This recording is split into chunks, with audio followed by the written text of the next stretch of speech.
Hello दोस्तों, आपका हमारे YouTube channel mission government teacher SP में स्वागत है। तो आशा करता हूँ सभी अच्छे होंगे, स्वस्थ होंगे, मस्त होंगे। आपके लिए ये वीडियो लेकर आया हूँ कि रीट की तैयारी कैसे करें, क्या पेपर बहुत ही शानदार हो जाए। कब है रीट का पेपर, मेन एग्जाम कब करवाएंगे, एक एक पॉइंट की बात करेंगे। कौन सी बुक पढ़ें, क्या पढ़ें, ताकि आपकी जो तैयारी है वो एकदम बेहतर से बेहतर की जा सके। तो इस जो भी बातें तो सबसे पहले तो आपको बात करेंगे अपने एसएसटी सामाजिक के संबंधित कोई भी बात है, ठीक है। तो सामाजिक में क्या होता है कि अपनी जो तैयारी है उसमें सबसे महत्वपूर्ण योगदान अपने एनसीईआरटी का होता है। एनसीईआरटी बुक जो भी कक्षा 6 से लेकर 12 तक पढ़ता है वो एक तरह से मान के चलिए वो 2 कदम आगे चलता है।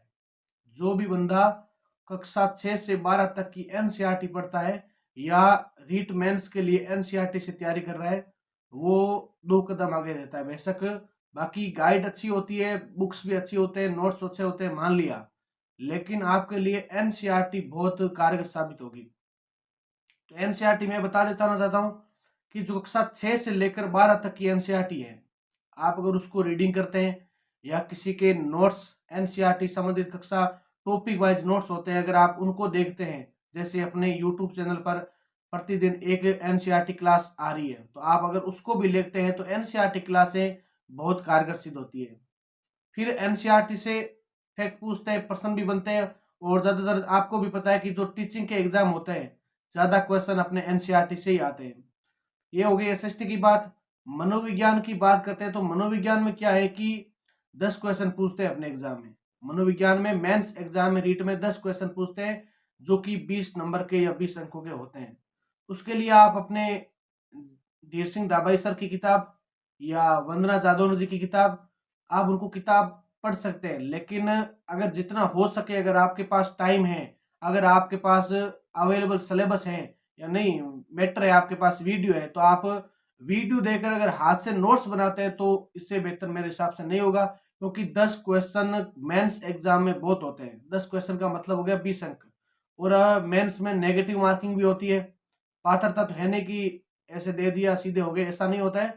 जबकि आपके लिए बता देना चाहता हूँ कि जो क्या पढ़े, कैसे पढ़े इसको।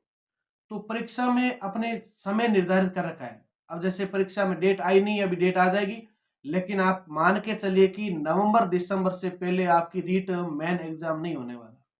अगर हो भी जाए तो वो बहुत अच्छी बात है, लेकिन मेरे हिसाब से नवंबर और दिसंबर के अनुसार ही आपकी रीट मेंस एग्जाम करवाए जाएंगे। तब तक आपके मान के चलिए कि 6-7 महीने आपके पास एकदम तैयारी करने के लिए पड़े हैं।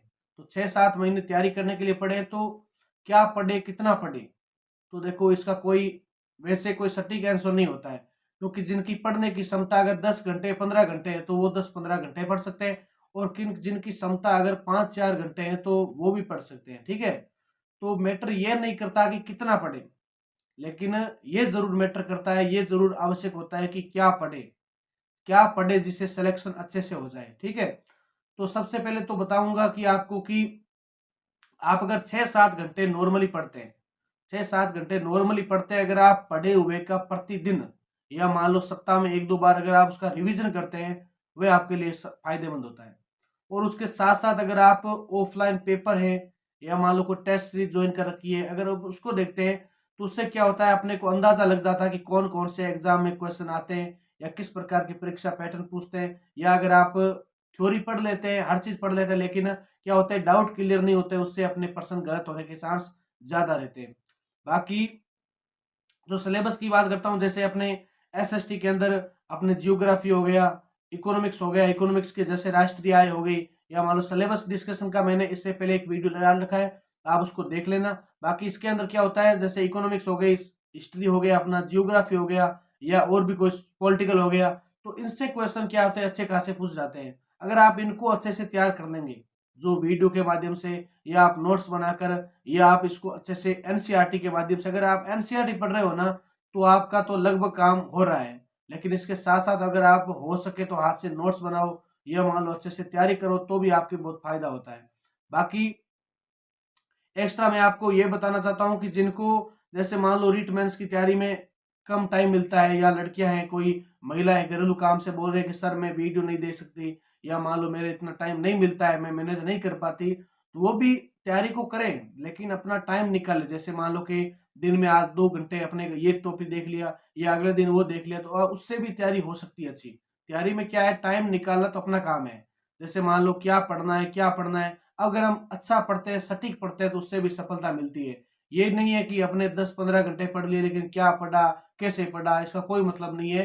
बल्कि आप अगर 5-6 घंटे लगातार कंटिन्यू अच्छी पढ़ाई करते हैं, तो आपके लिए बहुत फायदेमंद होती है। और ये भी बताना चाहता हूँ कि जो अपना एग्जाम है, मैंने आपको फिर से बता दिया कि नवंबर दिसंबर आप मान के चलिए, इससे पहले परीक्षा लगभग नहीं होने वाली। बाकी जब कर्मचारी बोर्ड को करवाना होगा तो वो करवा देगा, ठीक है। ये मेरा मैटर नहीं है कि कब करवाएंगे, या मेरा इश्यू नहीं है कि मैं कब कराऊंगा, मुझे नहीं करवानी परीक्षा।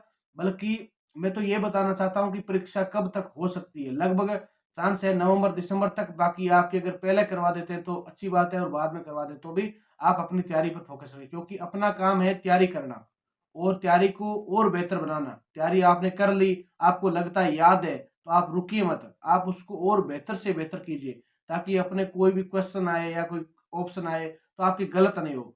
फिर और भी आपको जानकारी देना चाहता हूँ कि अगर जैसे मान लो आपने किसी के नोट्स हैं, या नोट्स नहीं पढ़े, या मान लो किसी के हाथ से नोट्स नहीं बने अच्छे से, तो अभी भी टाइम है। जैसे अभी चल रहा है अपने मार्च चल रहा है, तो मार्च हो गया, अप्रैल हो गया, टाइम आपके पास खूब है।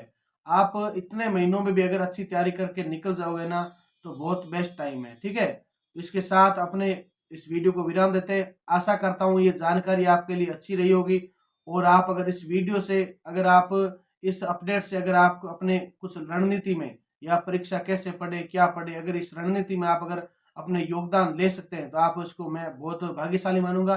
बाकी आप इस वीडियो को लाइक करना, और चैनल को सब्सक्राइब करना, और हो सके तो इसको जितना हो सके अपने दोस्तों में शेयर जरूर करना।